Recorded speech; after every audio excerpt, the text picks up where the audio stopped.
ist auf der Flucht.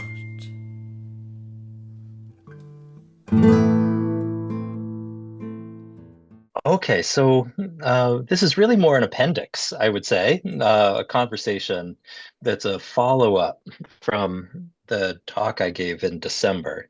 I had the impression that there was a conversation that was ripe to occur, and we ran out of time. So I thought that I would just do a quick recap of what I talked about in that in December, and just a summary and an overview. And then I might extemporaneously expand a bit here or there, just because I don't remember exactly what I said, and then open it up. Really, I think of it more as that I'm facilitating a conversation, or we can all do it together, rather than me holding forth. So, all right. So, just a quick reminder. So that the subject of that talk was Owen Barfield and the meaning crisis, and that can be approached in a variety of ways. Even defining what the meaning crisis is can happen in different ways. Nor is it something that's brand new. So it's even difficult to date when it begins. So some people may say, well, it begins with the existentialists and goes to the present. So, 1930, 1940 to the present. Others might say, no, it maybe have to start with Nietzsche and we'll go to the 1850s, 60s, and or 60s, 70s. And some may say, no, no, no, it's before that. It's Romanticism. That's really where it kicks off, and the expressivist theories of language and so on. Anyway, so we can do it all kinds of places. Maybe we start with the third man problem and like go way back. Who knows? In any case, uh, I think it's helpful to see it as the current meaning crisis as a point on a continuum, and that if we take seriously the whole notion of an evolution of consciousness, it's going to show up in different ways in different eras. And so I highlighted how it's showing up in the present in some ways, what some contemporary thinkers have to say about it. So I started with John Vervaeke. He's a professor at the University of Toronto and very active. I don't know if any of you are familiar with his work, if you've ever run across him, but he's everywhere, it feels like, these days. And he talks quite a bit about it. He has a long lecture series about it, and I think he recorded those during COVID. And so he talks about it as he's a social psychologist, among other things, and talks about it as a struggle to find purpose in life, as losing touch with other human beings and ourselves. He says it's closely related to crises involving the environment and political crises, a general sense of sociocultural breakdown, um, often feelings of helplessness. Um, he doesn't, I don't know that he says this explicitly anywhere, but I would imagine he would not hesitate to say that it's connected to the rise in generalized anxiety disorder. In other words, a feeling of anxiousness that's just pervasive. It's not rooted in feeling anxious about one thing or another, but is a feeling of anxiety that finds the hooks in the world instead. Um, okay, so in any case, so I gave a more detailed picture, a little bit more detailed picture of Vervaeke last time, but that's the gist. That it's a systemic problem, and that its solution requires what he describes as a significant transformation in consciousness. And he's a very imaginative um, intellect, has a very imaginative intellect. And he, for example, when he talks about this transformation, he says it would be very fruitful for people to familiarize themselves or refamiliarize themselves with Neoplatonism, and that they may want to do that in relation to Zen Buddhism. And I think I mentioned that last time, and it had never occurred to me that you could do that. It makes an interesting case for it. So that might be relevant to a upcoming conversation about Buddhism. In any case, so he points in that direction. Then I talked about Jonathan Haidt and his diagnosis of what he called the anxious generation. And he's interested in teenagers and 20 somethings And he sees this, he highlights this feeling of anxiety and notices it among teenagers, especially in young girls, that it's connected in his research has shown it's connected to a rise in social media, and that rates of everything related to anxiety, depression, self-harm are up between 50 and 200% based on this subpopulation. So we have a couple of psychologists approaching it, right, from their point of view. Um, and that's not brand new, right? There were psychologists doing that in the 50s, for example, and talking about meaning. Viktor Frankl, for example, did that.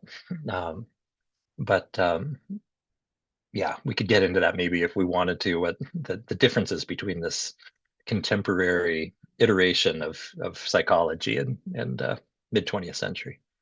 And then the last figure I talked about before getting to Barfield was Charles Taylor, who was for me the most significant of the three by far.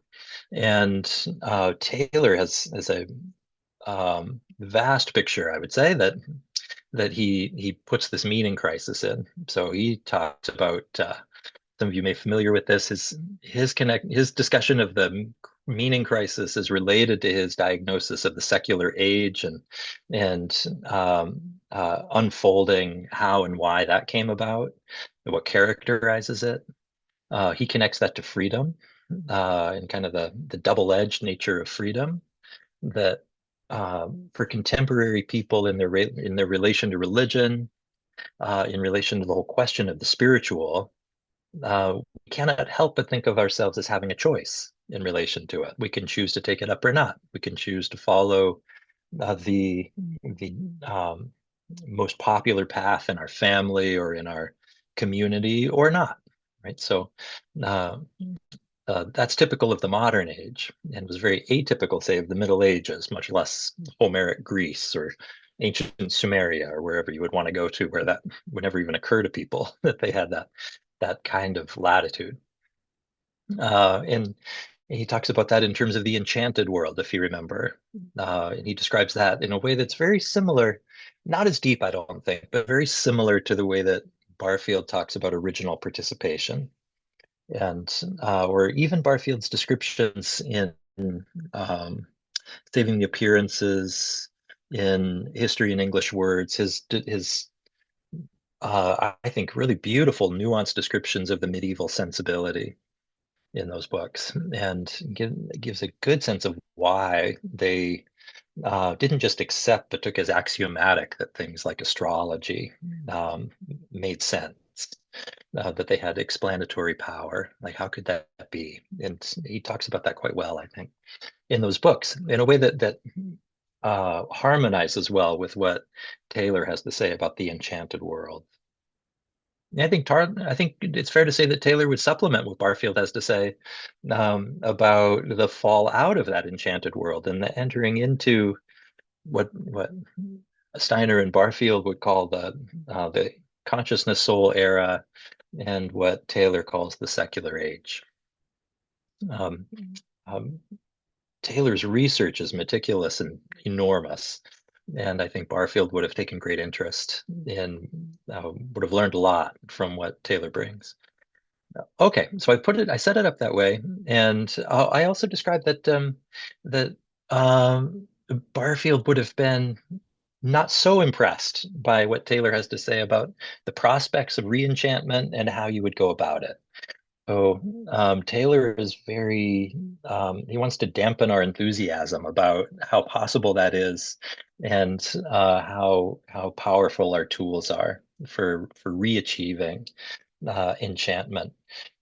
He says in some places you can't go back. It's not possible. He talks about the one of the shadows of the secular age is that we're beholden to a notion of reason as purely instrumental. It's purely means to an end. Reason explores, something's true if it works, things like that. That's our kind of common sense understanding of reason. It's very impoverished from Taylor's point of view, and he wants to break us out of that and say that reason is more robust. It's more than just that. He wants us to be able to form communities where we have a genuine and earned sense of freedom, as opposed to wishing for freedom and suspecting that we're pawns in some power game that's much larger than we can comprehend in any kind of Kafkaesque experience that many people have. Um, yeah, in any case, so he wants to break out of that, and he wants to do it by means of an anthropology where he shows that our moral sensibility, for example, is a part of the soul. It's inextricable from the soul. In any picture of the human being that doesn't include a a non-reductive explanation of how and why we're moral cannot work. And so he wants a humane, I would say, ultimately a religious, although he doesn't ever quite get there. But I know he is Catholic. Ultimately, a religious anthropology in which we can see the human being as a spiritual being. So we can overcome the excuse me, we can overcome the secular age by means of reason, by cultivating wonder and awe. Right? He says those are very good things to do to break out of the cynicism, the loneliness, the despair, the sense of disconnection that is that are hallmarks of the secular age as we experience it right now. We feel disconnected from each other. Um, and the more we become aware of our disconnection, the deeper it goes. Right? To think about it is to make it worse, actually. And in fact, it can become so ingrown that you become disconnected from yourself, even. You enter into a kind of hall of mirrors um, in which you have this kind of endless um, self-reflection in which you recognize that you never directly encounter yourself and you're searching for yourself endlessly. Right. So I am and am not my feelings. I am and am not my impulses, and so on. Which of those are real? Which of those are illusions? Which of those are epiphenomenal byproducts of reprehensible hormonal surges? Things like that. Um, so that we can become fully disenchanted about our about the soul, essentially, if I want to come into anthroposophy. So anyway, so he wants a way out of that, and he looks for it by means of cultivating wonder and awe and developing a robust picture of the human being. Now, he does that in a book, if you're interested, he does that in a book called Sources of the Self, which came out, I want to say it's 30 years old, between 25, 30 years old. It's a remarkable book. It's a masterpiece, I think, philosophical writing, and one of the high points of English language philosophy of that decade for sure. So, in any case, and I think it's still timely. I go back to Taylor quite often. Um, so anyway, so that's what he has to offer, and then so as we look at him thinking about Barfield, and I was thinking about it today. I don't know if we'd want to talk about this, but I think of Barfield as um, almost the patron saint of the literary arts and humanities in the English speaking world, right? Who else is there who we would say like, that's who it is, right? He's the poet and the philosopher and the literary theorist. He thinks most deeply about the nature of the word in the English language world, I think, that is also an anthroposophist. So in any case, just to say that. Okay, so and then in my discussion of Barfield, I'll speed things up here a little bit. I lamented that Taylor doesn't have this. Vervaeke considers and rejects this distinction between the history of ideas and the evolution of consciousness. Um, and so I lamented that Vervaeke rejects it due to, I think, a bad reading and too partial a reading of Barfield. And Taylor never takes it up. As far as I know, Taylor's never heard of Barfield. And that's a great shame. I think that Taylor could have gotten quite a bit from Barfield. In particular, this distinction, and that the distinction itself is very helpful to us in thinking about the meaning crisis, what it is to have an enchanted world, what it is to lose it, how to regain it, and so on. And I also mentioned the distinction between polarity and opposition, and that this distinction is crucial for Barfield, not just as an intellectual plaything, but as a mode of relation to the world that if we really try to take up and inhabit a form of thought, a mode of relation in which we stand, in which our habitual experience, pre-conscious, precognitive experience, is of ourselves as being in polar relation, even to ourselves, if we're caught up in self-reflection, to other people. What is it for one ego to relate to another, one I to relate to another, um, in a polar way as opposed to an opposed way, one in which there's an interpenetration as opposed to atomic units in a standoff with each other. Um, and okay, so in any case, but also a mode of relation to the world, and then also a way of looking at the world, in the natural world in particular for Barfield, that can account for it as a living thing, the whole cosmos, in fact, is a living thing, in which supposedly solid entities are coagulations of energy in relation to each other in constant transformation, and that those polar relations are not just between individuals, but are hierarchical and pervasive. Okay, so in any case, so I went into that a little bit, and then argued that, well, suggested that maybe he's a Platonist in the sense of the great Platonist scholar of works in Canada somewhere. I forget the university. Lloyd Gerson, who's written some fabulous books about Platonism, and he defines a Platonist as someone who is anti-nominalist, anti-materialist, anti-mechanist, anti-skeptical, and anti-relativist. And that anybody who adopts those four antis is a Platonist. And I said that I think Barfield fits that very well. And to fit those things very well and to actually live them, which is a distinction Barfield makes very often, right? That don't just think about it and then forget it as soon as you're done thinking about it and fall back into your old habits.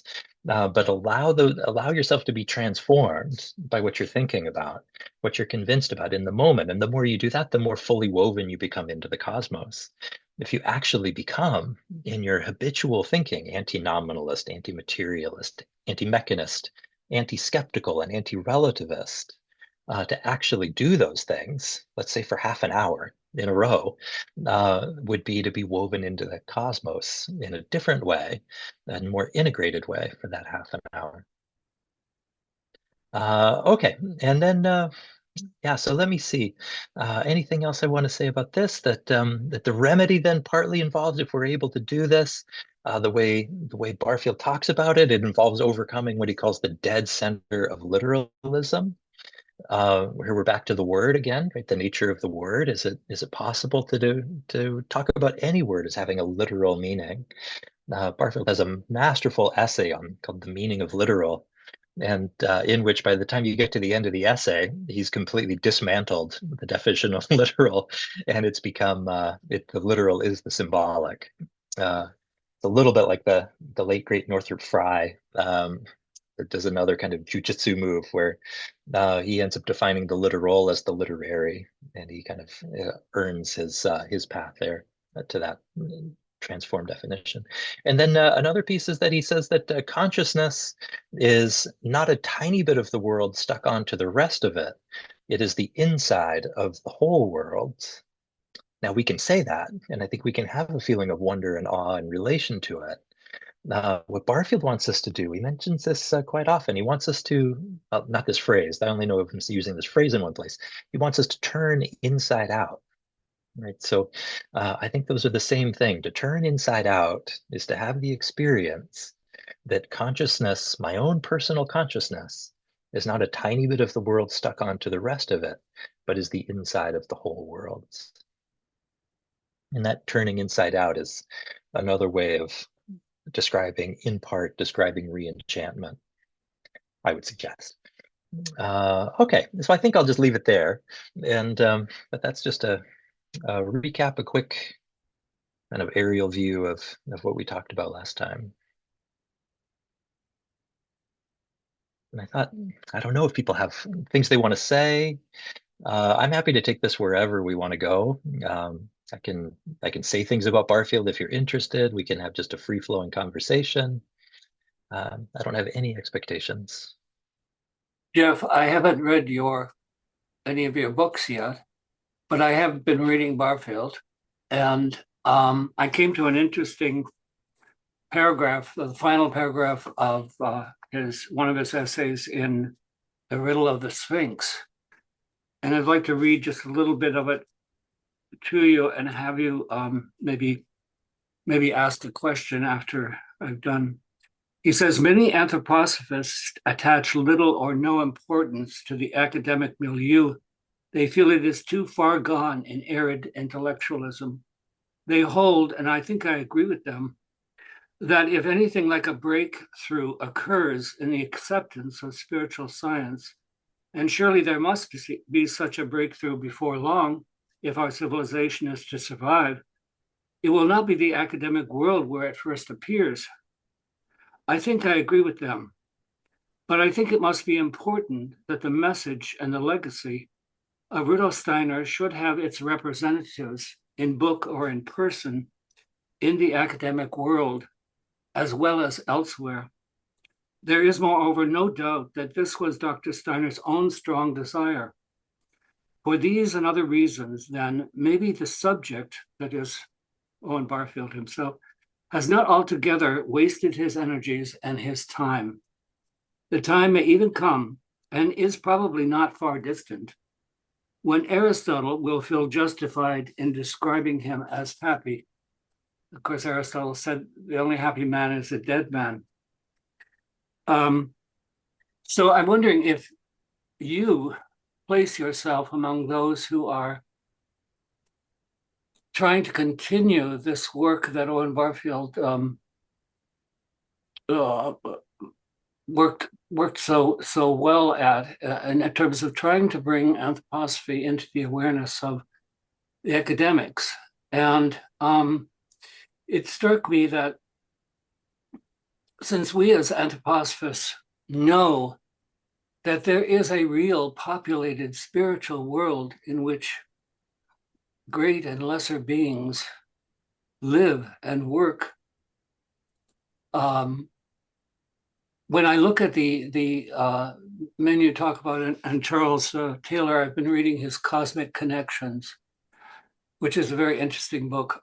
But it struck me that it seemed that many of these people come up right up to almost touching the spiritual world and pull back with a degree of maybe unacknowledged fearfulness about what may lay beyond. And there's a kind of perceived no trespassing sign hung on the wall of the spiritual world for them in some degree, and fall back on more comfortable philosophical recommendations of wonder and awe and all of that, and retreat to vagueness. And I'm wondering if you see yourself as someone following in Barfield's footsteps to bring to their closer awareness what they seem so dexterously able to avoid.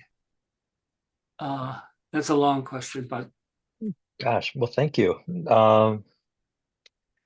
I would say that in a very small way. So I feel very karmically connected to Owen Barfield, and um, and it's a family connection as much as it is a personal connection. So I knew him a little bit when he was alive, and met him when I was 9 years old. Met him again when I was 21. Had a correspondence with him. That I don't know if I talked about this last time or not. I can't remember, but uh, very adolescent correspondence. It's a little embarrassing to remember. Asking him whatever angsty questions I had, and he was very, very kind about answering all those, and took them all very seriously, actually, and so never condescending in any way. Um, and so, um, gosh, boy, your question is just really gets right to the heart of things. I guess the short answer is yes in a certain way, but with great humility. I hope so. Um, yeah. So, the books about him, the two are for an academic audience, although I'm not an academic myself, right? But I do have academic training, right? So, I got a PhD in English which is a very philosophical dissertation topic, actually. It was Samuel Taylor Coleridge's philosophies of beauty and love, essentially, of his relation to the philosophy of ethics and aesthetics, and over about a 10-year span of his career. So there I was walking in Barfield's footsteps, in a sense, because he had written his most academic book is about Coleridge, or academic seeming, I would say, that Right. academics took to be an academic book, but I don't think actually is. I think it's his philosophy in disguise, and Mm, he's kind of ventriloquizing through Coleridge. mhm, That sounds a little bit glib. Not that he was being glib in doing that. It's an homage to Coleridge, mhm. Yeah, and a record of his deep connection to Coleridge. Um, but it's really also his own metaphysic, as close as Barfield could get to articulating his own metaphysic. yeah. Um, so I see it, in other words, like Coleridge scholars see that book as a landmark in Coleridge studies. And whatever else Barfield was doing, who cares? But he wrote this good book about Coleridge. I see it as a part of Barfield's development instead, and a step for him and what he was doing, and less about, in a certain sense, for me, less about Coleridge and more about Barfield. Um, so in any case, so I did kind of walk in his footsteps a little bit, and in that sense, um, I also identify with him in the sense that Barfield had a kind of half in, half out relation to the academic world. So I give talks sometimes for academic audiences and participate in conferences and things like that. There's an annual Barfield conference, for example. So if anybody's going to be in Poland in June, you're welcome to join us at the Adam Mickiewicz University, where we'll have our third annual Barfield conference. They've been at Cambridge University the last couple of years, and it's going to Poland next year. In any case, so I do have a foot in that world, but I'm also, I would say, a student of anthroposophy and have been for a long time. I'm as interested in poetry as I am in philosophy. Um, I'm interested in academia as a means to an end rather than an end in itself. In other words, I think the audience is important, and the people there are important. Um, but I found that often, well, I don't want to say anything too harsh here, too overly generalizing, but that there's a tendency in academia to think about their own conversation as the most important, and what they have to say as the most important and the most relevant. And it can be very important, but it isn't where all ideas go to die either. It's not the final arbiter of truth or interest or value as well. So, in other words, it would be, I wouldn't want Barfield to become just another object of academic study, right? Just another author with just another society, Mhm. and people building careers off of drumming up a thesis and kind of doing something like that. And kind of, there's something a little too opportunistic and macabre about that, I think. Maybe I'm just too close to him, but I do think the academic audience is very important. It's a way you stay in print. If you're a certain kind of writer, it's a way you stay in the conversation. It's the way you have people with very active, lively, well-trained minds thinking about you and talking about you and keeping a certain kind of conversation going. So I think all those things are very good, and I'm very grateful for all the capacities I was able to develop because of my own academic training. Mhm. But at the same time, I'm glad not to be in that world. Yeah. So I like to have gained what I gained, but I think Barfield's audience is much larger.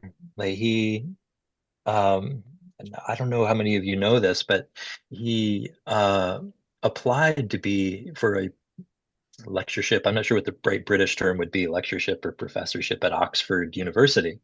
but he was a stutterer and not a very good public speaker, and did not get that job. Maybe for that reason. I've heard suggestions he was blackballed for whatever reasons, but it didn't land for him. And then after his retirement, he had visiting professorships at Drew University, UBC, I think, University of British Columbia, um, ugh, one in Missouri. Somebody will know, I forget. In any case, he had visiting professorships in various places, and he cherished those, right? He really appreciated them. He made great friends that continued to be friends long after he had left those universities. So he didn't have a hostile relationship to academia, but I think he wanted a broader one, and it was always for him about anthroposophy and how can I bring anthroposophy into the world in different ways. I would say distinctly British in how he did that. So he's very reticent, for example. Um, he was asked one time, have you made spiritual progress? Have you seen, have you crossed the threshold into the spiritual world? Something like that. And if anybody here who knew Barfield would know that, yeah, he's not going to say, "Oh, yes, I have." But let me tell you all about it.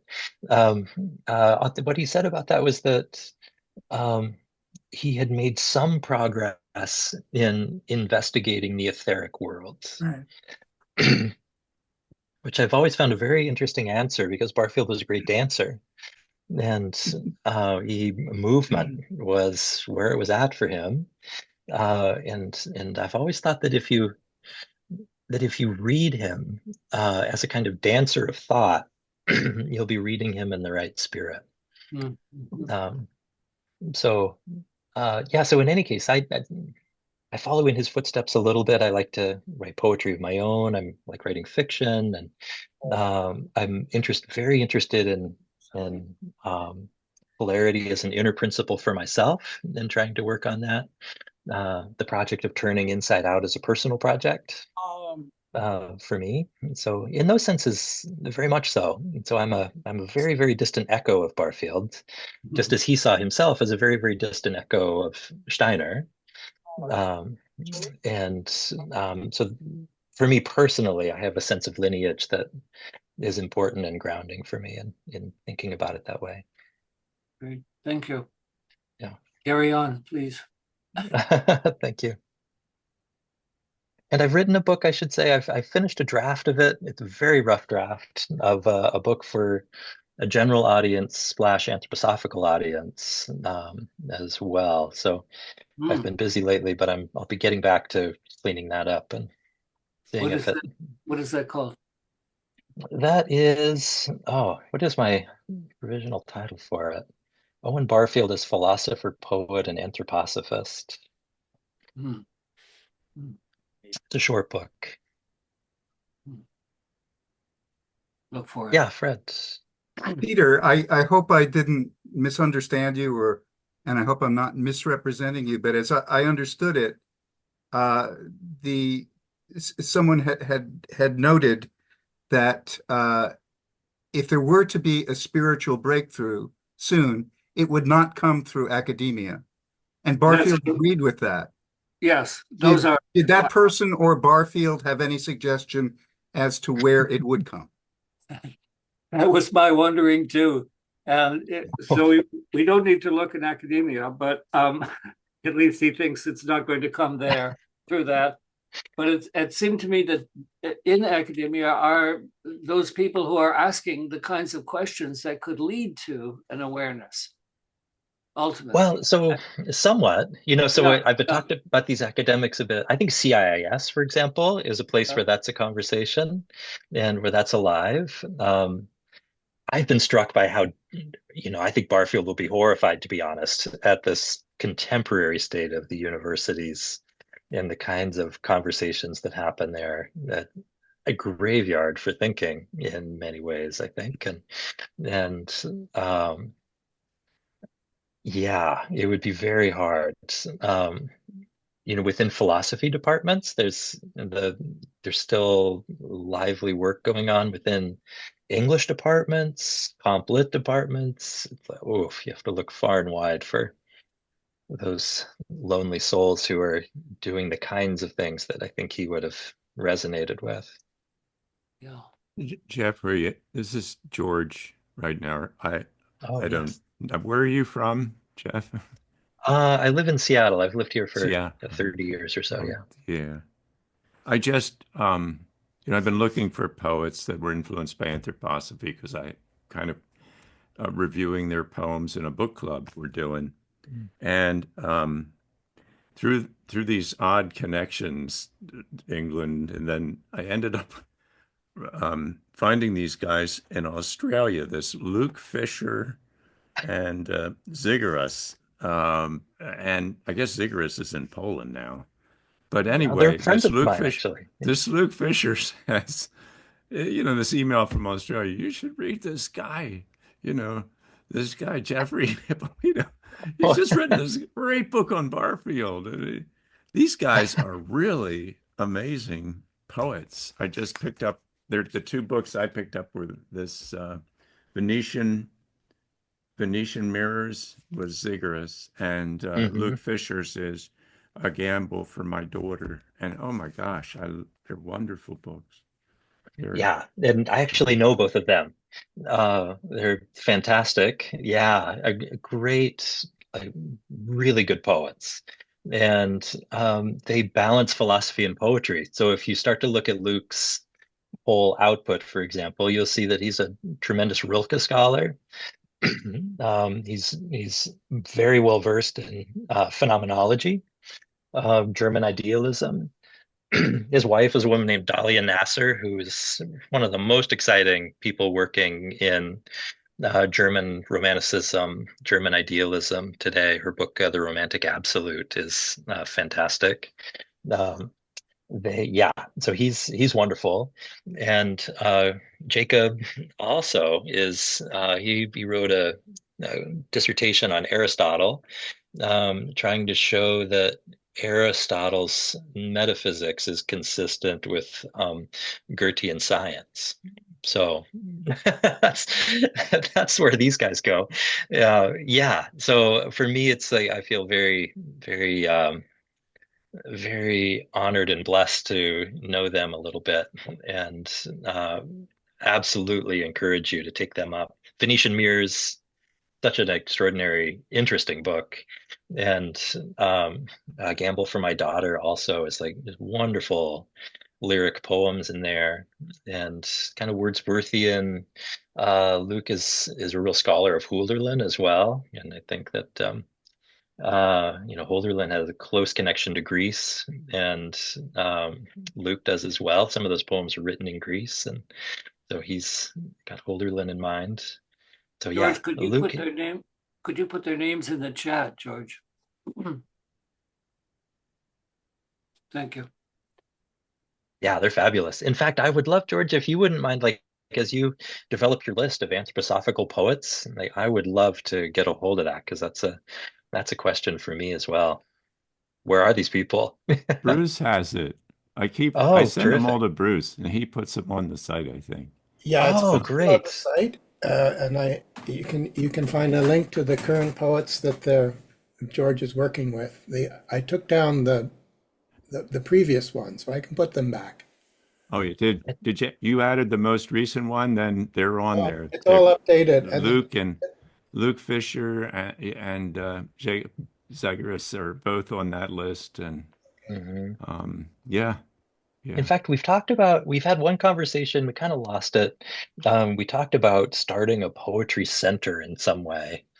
Um, but we haven't gotten very far. We were going to write little manifestos on what poetry is, like, what its significance is. And so far, only Luke has done it. So, so we're really, before we even get started, the air is leaving the balloon. But hopefully, you're inspiring me to take it back up again. And they may also make it to Poland in May as well. So I think Luke said he was going to be in Germany then, and Jakob, he divides his time. He spends half the year in Australia where he grew up and half the time in Poland. So he may be in Europe at the same time. Anyway, so if you can make it out Thanks. there, yeah.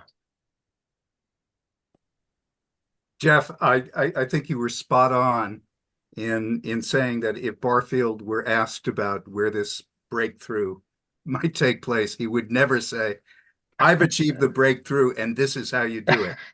But there is an essay that he wrote, and it's in the Riddle of the Sphinx. It was something that he wrote in 1954 during a period of his life that was extremely difficult for him and extremely difficult for a number of his friends. And characteristically, he describes it in the third person. But if I could read just a little of it. He's talking Which about essay is this? The Light of the World. Oh, yeah. Yeah, he's talking about the experience of the etheric and the experience of the light. And he says, indeed, there are sure to be occasions when for brief periods one is aware not only of seeing or feeling the light, but also of breathing it in and out, but especially in.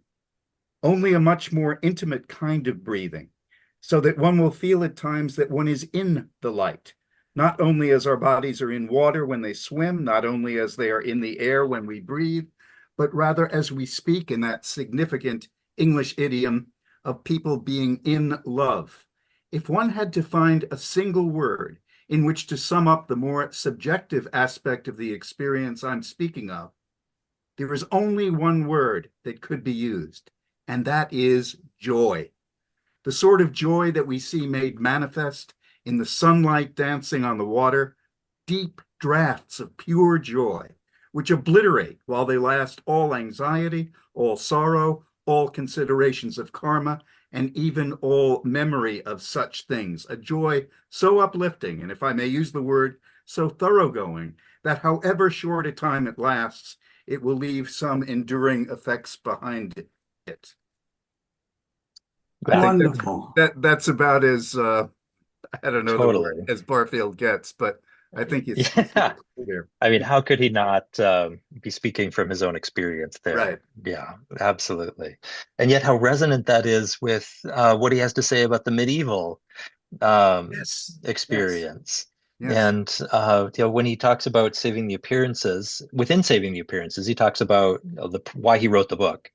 And he says that as I recall, there might be more. I'm not like I was focused on this, but he says that it was to bring Rudolf Steiner to the attention of the wider world, and in one place, and then elsewhere he says it was to remind people of the importance of the spiritual treasure of the Middle Ages, and how without a recovery of that treasure, we are lost.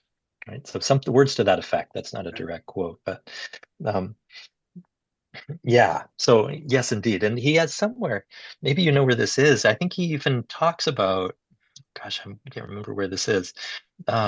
It's when he's talking about the analogical thinking or experience typical of the Middle Age, and he's talking about the experience of light from planetary bodies, and the way that he's talking about astrology, and the way that people felt that certain organs of their body had a direct connection, say, to the light coming from Venus, something like that.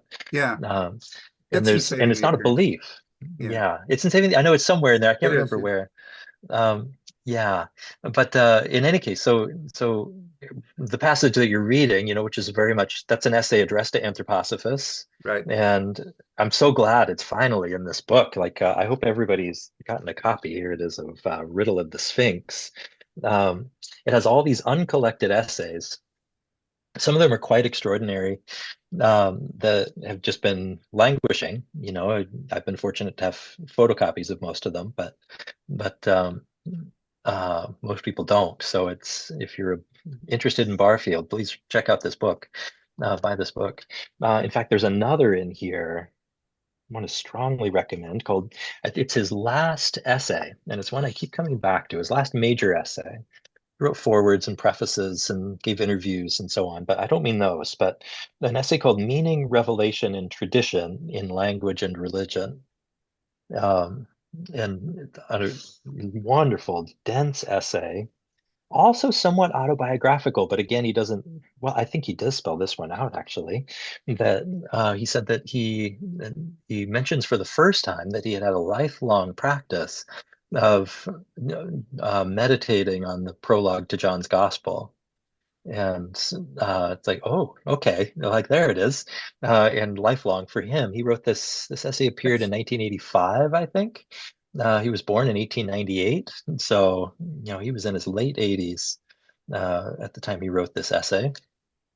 And it also is um, quite amazing. And in a sense, it's if there were one place to start, if you wanted a dense read, but one place to start to really have an introduction, an ideal introduction to Barfield's thought, I would pick this essay, actually. Among other things, he says that well, there's some just amazing things he has to say about language here in relation to Aquinas and others in the Middle Ages, theory of the word, and he comes to say that the human being is a word as well, right? It's the speaking human being is a word speaking words, a symbol uttering symbols, and this is also where he has a very symbolist metaphysic, right? So that, in other words, the rock bottom of reality, if you want to put it like that, is just to put it very crudely, is not a literal world. It's not objects out there that you can denote and then continue to add meanings to them in a symbolizing way, but that the rock bottom of reality is already symbolic, right? It's symbolic all the way down. And the fiction that we have is that there are literal meanings. And that applies to ourselves as well, right? It applies to our own understandings of ourselves. And if you're to answer the question, who am I? You can't give a literal answer to that question. So you have to start speaking in metaphors and poems. He doesn't ever talk about synecdoche. I wish he did, because that's my own favorite trope, I have to say. I think that's the trope that governs the relation of microcosm to macrocosm. But so I wish he had done more with that. But yeah. Jeff, we're a little bit past the hour, unfortunately. Oh, I'm sorry. No, don't be sorry. This is really wonderful. I think we've struck a mother lode here. And so it appears that we have plenty of interest and material to go even farther with this kind of conversation. We just don't have time tonight. Yeah. So but I'll call you or we'll email and Sure. see if we can work out and do a little brainstorming on a topic that is certainly extremely fascinating and relevant to our time. Wartet. Das schmeckt.